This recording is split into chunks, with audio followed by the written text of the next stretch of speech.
Open heart surgery common man's word అండి. ఇప్పుడు మనం అన్ని బైపాస్ సర్జరీని ఓపెన్ హార్ట్ చెప్తాం. యాక్చువల్లీ హార్ట్ని టచ్ చేయం అక్కడ. ఓకే. రక్తాలు హార్ట్ పైన ఉంటాయి. సో అసలు హార్ట్ని ఓపెన్ చేయం దానికి. బైపాస్ సర్జరీకి హార్ట్ని ఓపెన్ చేయము.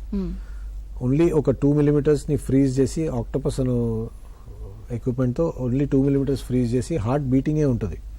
ఓన్లీ ఆ 2 millimeters ఫ్రీజ్ చేస్తే అక్కడ సూచర్ చేస్తారనమాట.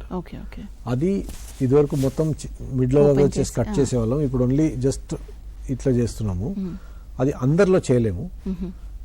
హార్ట్ పంపింగ్ బాగుంది, డిస్టల్ గా రక్తాలు బాగున్నాయి, వాళ్ళల్లో చేయగలుగుతాం. చాలా ఒబీస్ గా లేరు, వాళ్ళలో చేయగలుగుతాం. చాలా ఒబీస్ ఉంటే ఆ ఎక్విప్మెంట్ జనరలీ అంత డెప్త్ లో రీచ్ అవ్వవు. సో అలాంటి వాళ్ళకి చెస్ట్ ఓపెన్ చేసి చేయాల్సి ఉంటుంది. వాళ్ళు కూడా హార్ట్ ఓపెన్ చేయరు, ఓన్లీ చెస్ట్ కట్ చేస్తాం. కాబట్టి అది కామన్ మ్యాన్స్ టర్మ్ లో ఓపెన్ హార్ట్ అంటారు, బట్ హార్ట్ ఓపెన్ చేయరు. హార్ట్ ఓపెన్ చేసేది వాల్వ్ రీప్లేస్మెంట్ చేస్తే అప్పుడు హార్ట్ ఓపెన్ చేస్తారు, బట్ అదర్వైజ్ దే డోంట్.